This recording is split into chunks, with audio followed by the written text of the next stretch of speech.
Iglesia, Dios les bendiga. De verdad que es un privilegio poder estar con ustedes en esta noche. Y el mensaje que quiero compartir con ustedes lo titulé Aún en el desánimo, por si de pronto quieren tomar nota o para que lo tengan ahí presente. Aún en el desánimo. Y es que estamos culminando este año 2024 y casi siempre lo que viene a nuestra cabeza es dar muchísimas gracias a Dios porque en este año ha sido demasiado bueno, ¿cierto? Nos ha dado su bondad, nos ha dado su amor, sus bendiciones siempre han venido derramadas sobre nuestra vida, pero hoy quise ponerle a este mensaje aún en el desánimo porque quiero que pensemos en esas cosas que no nos salieron tan bien. Y quiero que por un momento cierren ahí sus ojos y piensen en eso que este año tal vez los marcó para mal. Eso que en este año no salió como queríamos y que ni siquiera hasta este punto del año hemos podido entender el porqué. Tal vez un diagnóstico negativo, tal vez la muerte de un familiar, el fracaso en algún negocio, el fin de una relación por la que habíamos luchado, tal vez la escasez en nuestra área material o el no poder salir incluso de la ansiedad y de la depresión. Y es que obviamente siempre por este tipo de cosas es que es difícil dar gracias, ¿cierto? Por la escasez, por la ansiedad, por la depresión, por los diagnósticos negativos, por el fin de cualquier relación familiar o sentimental. Y hoy quiero que veamos una historia en Éxodo 1, del 8 al 14.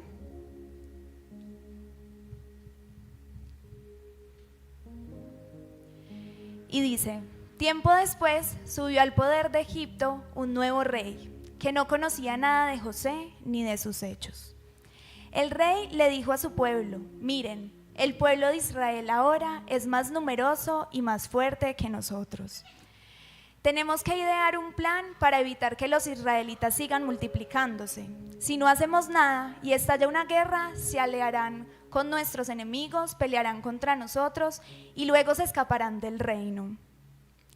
Por lo tanto, los egipcios esclavizaron a los israelitas y les pusieron capataces despiadados a fin de subyugarlos por medio de trabajos forzados.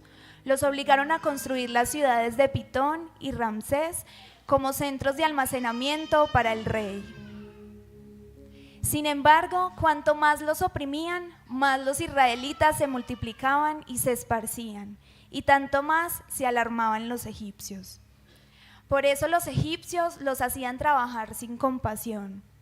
Les amargaban la vida forzándolos a hacer mezcla, a fabricar ladrillos y a hacer todo el trabajo del campo. Además eran crueles en todas sus exigencias. Y es que el pueblo vivía muy bien en Egipto, ¿sí? Ahí dice que ellos ya se habían sitiado como en una parte de Egipto, que se estaban multiplicando, que tenían muchísimos hijos y pues al tener muchos hijos esto habla de abundancia en el pueblo de Israel.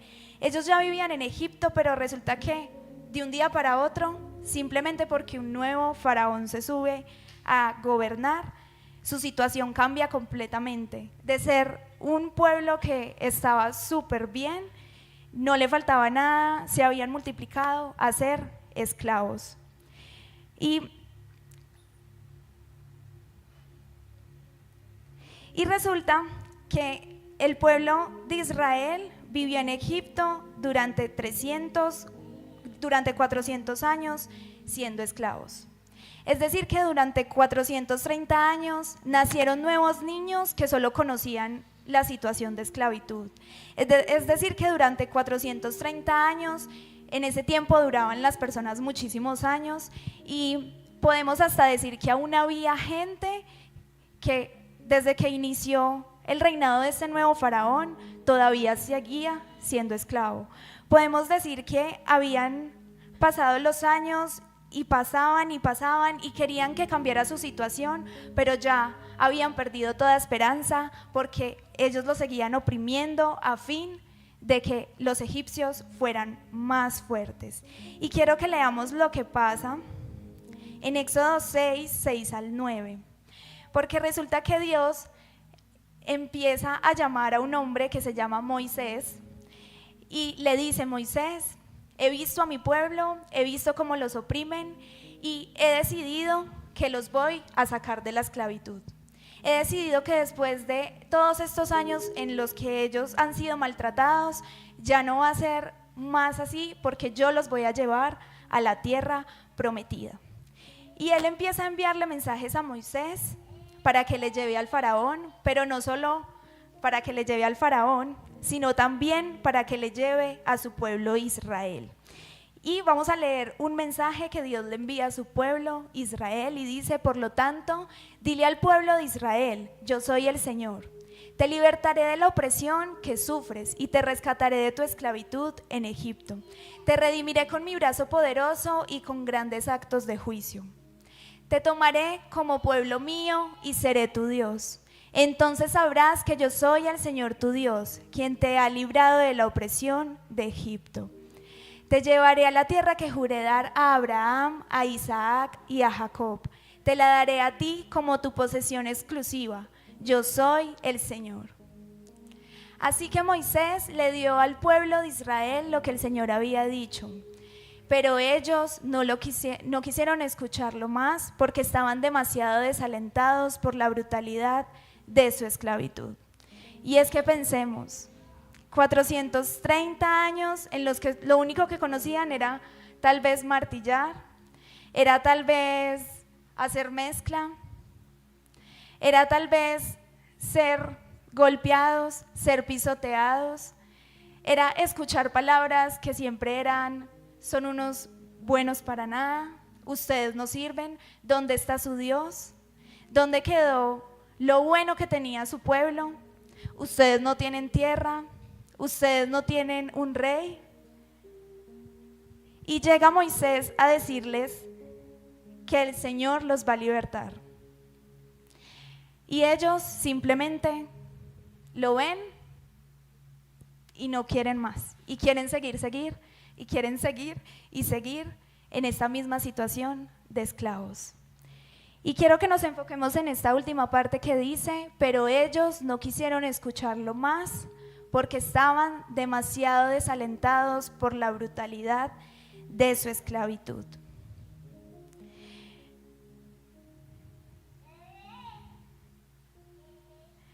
Y quiero contarte que el desaliento no nos deja ver ni escuchar las promesas que Dios nos da. Primero, el desaliento no nos deja ver ni escuchar las promesas que Dios nos da. A veces simplemente por el cansancio de la prueba, por el cansancio de no ver el cambio, por ese desaliento que tiene nuestra alma, muchas veces Dios, a través de su palabra y a través de nuestros pastores, a través de líderes, a través de incluso una persona que pasó por la calle, nos dicen algo que viene de parte de Dios, pero el cansancio y el desaliento no nos deja ver ni escuchar las promesas que Dios nos da. Segundo, el desaliento llega cuando perdemos la esperanza de que nuestra situación cambiará. Al pueblo de Israel le dijeron: te vamos a sacar, te vamos a liberar, te vamos a poner por lo alto, pero no. El desaliento simplemente no los deja ver ni escuchar porque ya habían perdido toda la esperanza de ser sacados de su esclavitud. Tercero, el desaliento nos hace olvidar dónde pertenecemos.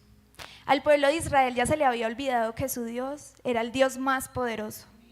Al pueblo de Israel ya se le había olvidado que solo Él iba a poder sacarlos por lo alto. ¿Por qué? Porque se les había olvidado a dónde pertenecían. Y tal vez hoy es momento de que recordemos de que solo pertenecemos a los brazos del Padre. Tal vez hoy nos estamos queriendo ir hacia otros brazos. Tal vez hoy nos queremos ir hacia otras sendas que solo traen a nuestra vida vacío, que queremos alcanzar muchísimas metas y cuando llegamos ahí nos damos cuenta que seguimos igual, que nada nos puede llenar. Pero es momento de recordar dónde pertenecemos. Y cuarto, el desaliento no nos permite agradecer por victorias pasadas ni por los milagros futuros. Porque aquí Moisés les recuerda al pueblo de Israel que él había hecho un pacto con Abraham, con Jacob e Isaac. Moisés les recuerda y les dice: yo voy a hacer lo que les prometí. Dios los va a sacar a la tierra prometida. Pero simplemente el desaliento que tenían en ese momento no les permite recordar ni agradecer por esas victorias que habían pasado ya. Y es momento de que nosotros recordemos que hay un Dios que hasta el día de hoy nos ha sostenido. Que hay un Dios que, como decía el pastor, en todos estos meses del año ha respondido con bien, ha respondido con comida, ha respondido con nuestra casa, ha respondido con milagros que aún no podemos entender.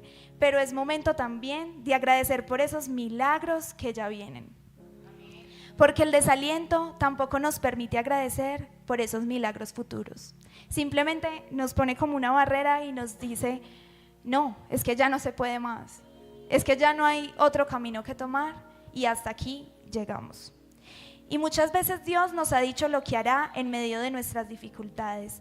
Trae a nuestra memoria sus promesas y quiere mostrarnos su gloria. Pero en medio de nuestro desaliento decidimos no escuchar y seguir creyendo que nunca saldremos de donde estamos o que Él no tiene cuidado de nosotros. En esta noche quiero invitarlos a que cambiemos nuestra manera de pensar. Yo sé que es muy difícil, que cuando llega una situación difícil y llega otra y nos paramos de una para no estar ya otra vez metidos en la otra, y es difícil tal vez demostrarle a Dios nuestra fe y nuestra esperanza, pero es por medio del agradecimiento que también se demuestra nuestra fe y nuestra esperanza. Es diciéndole: gracias Dios, porque aunque no entiendo por qué me está pasando esto, yo sé que tú lo puedes hacer. Y es momento de agradecer cuando hay, pero también cuando no hay. Es momento de agradecer cuando Dios nos dice que sí y asimismo cuando nos dice que no. Es momento de agradecer cuando Dios nos da, pero también cuando nos quita. Y es momento de agradecer cuando tenemos muchas fuerzas, pero también cuando estamos demasiado desalentados. Quisiera que leamos 1 de Tesalonicenses 5, 16 al 18. Y dice: estad siempre gozosos, orad sin cesar. Dad gracias en todo, porque esa es la voluntad de Dios para con vosotros en Cristo Jesús. De nuevo, dad gracias en todo, porque esa es la voluntad. El 18, Anita, por favor. Dad gracias en todo, porque esa es la voluntad de Dios para con vosotros en Cristo Jesús. Y dice: dad gracias en todo. Y es que, como les decía, es muy difícil, pero dice: esa es la voluntad de Dios para con vosotros en Cristo Jesús. Y es realmente necesario que entendamos que cuando nos sometemos a la voluntad de Dios, pasen cosas buenas o cosas malas, siempre va a ser porque Él quiere que cumplamos su propósito. Incluso a veces cuando nosotros somos los que causamos esas cosas malas, Él tiene el poder, o sea, Él tiene toda la posibilidad de volver eso que nosotros creemos como malos, como una oportunidad para cambiar y para volver. Y lo dice en Romanos 8:28. Y sabemos que a los que aman a Dios, todas las cosas les ayudan a bien. Esto es, a los que conforme a su propósito son llamados. Dice: sabemos que a los que aman a Dios, todas las cosas les ayudan a bien. Es decir, que nosotros solo nos tenemos que encargar de una cosa: de amar a Dios sobre todas las cosas, de tenerlo a Él en primer lugar, y después de ahí todo va a cobrar sentido. Después de ahí las cosas buenas y las no tan buenas van a tener siempre un propósito para nuestra vida. Y después de ahí, después de amarlo, después de tenerlo a Él como primero, Él se va a encargar de que todas las cosas nos ayuden a bien. Y por eso en esta noche los invito a que agradezcamos por la dificultad, por las circunstancias adversas, porque de ellas podemos aprender que sí existe un Dios. Como decía la pastora el domingo, se necesita la enfermedad para conocer a un Dios sanador. Se necesita la escasez para conocer a un Dios que provee. Se necesita todas las cosas que se pueden vivir en este mundo para comprender que nos espera una eternidad con el Rey más grande del mundo, en donde no nos va a faltar nada, en donde Él se va a encargar de nosotros y en donde nos espera. Un Dios que nos respalda en nuestro caminar, un Dios que acude a nuestro llamado de ayuda, un Dios que no nos suelta de su mano, un Dios que cumple promesas, un Dios que forja nuestro carácter a través de la dificultad, un Dios que hace que todo coopere para nuestro bien. Y todo coopera para nuestro bien, y quiero contarles un poquito de mi testimonio. Y resulta que hace como 2 años aproximadamente, Stephanie era una persona completamente diferente. El sueño de Stephanie era ser una profesional, y yo digo que estaba como tan encapsulada como en eso, que aun cuando aparecía el desánimo por alguna profesión, yo decía como que no, o sea, yo tengo que ser profesional y tengo que terminar esta profesión. Y seguía, y mis sueños estaban tanto en eso, y mi meta era tanto que quería ser una profesional, hasta que se llegó un momento en donde no pude seguir estudiando, no tenía ya los recursos, y yo sentí que como que Dios me decía siempre que no, que como que Dios no quería que yo fuera profesional, y yo, pero si no es algo malo, o sea, ¿qué pasa? Y resulta que tenía mi corazón y mi meta solo puesto en eso. Y el hecho de tener solo mi corazón y mi mente puesto en eso me hacía hacer cosas que tal vez estaban mal, pero que yo no me sentía mal. Me hacía tal vez tomar decisiones que no me llevaban a ningún lado, pero ni siquiera me importaba, porque lo único que me importaba era estar estudiando. Si yo estaba estudiando, todo estaba bien. Y tal vez hoy tú tienes un motivo en el que solamente si lo estás haciendo, quiere decir que todo en tu vida está bien. Pero nada está bien si no tenemos a Dios en primer lugar. Nada está bien si todo lo que está a nuestro alrededor simplemente está guiado por una decisión, y es seguirlo a Él. Y resulta que yo empecé en ese tiempo en un estudio con la pastora, y muchas cosas empezaron a venir ya a mi cabeza y a reemplazar como lo viejo por lo nuevo. Y tal vez yo estaba pasando por un momento malo en mis relaciones con mi familia, tal vez yo estaba mal porque ya no estaba estudiando y ya no podía como alcanzar ese anhelo y ese sueño que según yo, cuando alcanzar iba a estar feliz. Y yo simplemente empecé a dar gracias y a decidir perdonar cada cosa que no se me daba. Si quedaba como en ridículo, yo como que bueno, gracias. Si no tenía para estudiar el próximo semestre, si no resulta es porque no es la voluntad de Dios. Si siguen apareciendo cosas que quiero hacer y Dios me sigue diciendo que no, está bien, Dios, gracias. Y empezó Dios a traer como un gozo a mi vida y una alegría que, como decía en el versículo, estén siempre alegres. Porque todo lo que Dios hace, lo hace por nuestro bien. Y Dios empezó a traer una alegría. No estaba estudiando, solo estaba trabajando. No estaba con ninguna persona, estaba solita. Y yo simplemente daba gracias y gracias. Y ahí pude entender, y Dios empezó a poner un propósito mayor en mi vida. Y era que yo quería casarme. Yo quería tener hijos.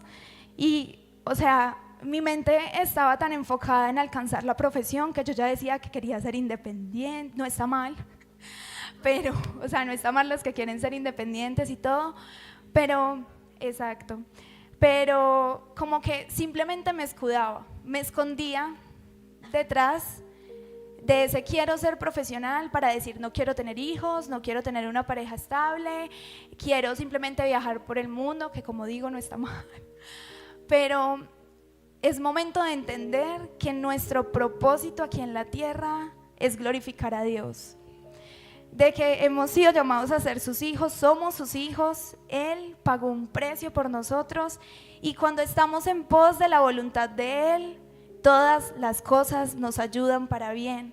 Y es donde podemos empezar a agradecer por lo bueno, pero agradecer también cuando las cosas no se nos dan, porque entendemos que hay un propósito mayor.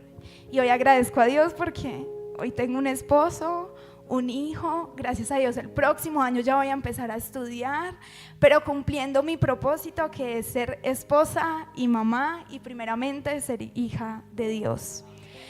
Así que es difícil agradecer cuando todo a nuestro alrededor solo se ve de mal en peor, pero es momento de dar gracias por las victorias pasadas y por los milagros que están por llegar. Yo sé que tal vez todo este año no descansamos. Hemos estado en esa situación tal vez de esclavos, en donde la escasez nos ha hecho correr rebuscando lo de mañana, donde la escasez nos ha hecho correr rebuscando incluso lo del almuerzo, en donde la enfermedad nos ha hecho ver de que tal vez no vamos a poder, porque nos hace perder de momentos familiares, porque nos hace perder de incluso a veces comidas que queremos comer y no podemos, pero es momento de agradecer por las victorias pasadas, por esos momentos en donde Dios simplemente nos sacó y nos dijo tranquilo, tranquilo, aunque lo hayas hecho tú, yo estoy aquí. Yo estoy aquí para cambiarte, yo estoy aquí para levantarte, pero también es momento de agradecer desde ya por lo que viene para nosotros el próximo año. Porque Dios de nuevo va a levantarnos, porque Dios de nuevo nos va a dar fuerzas, porque Dios de nuevo va a saciarnos de bien y de misericordia. Así que los invito a que se pongan sobre sus pies.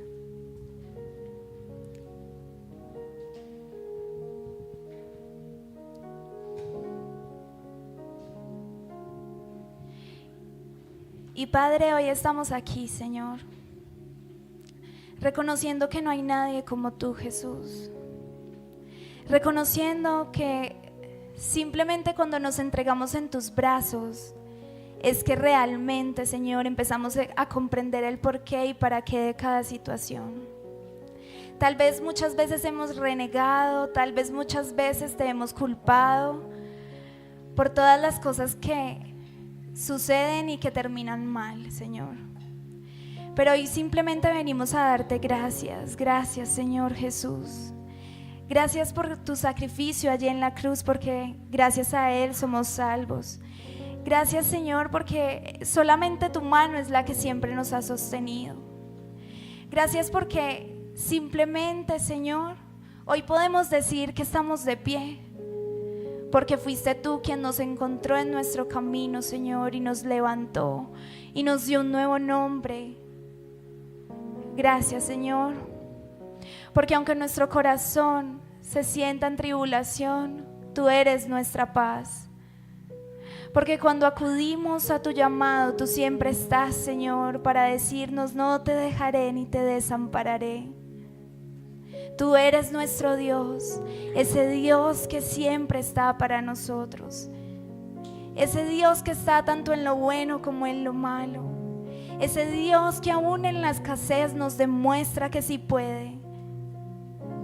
Gracias, Jesús, porque tu gracia es mucho más de lo que imaginamos, porque tu bondad no tiene fin, porque tu fidelidad, Señor, es la que durante todo este año nos ha sostenido, Señor. Gracias, Señor. Hoy nuestro corazón canta a ti. Gracias, gracias, Señor.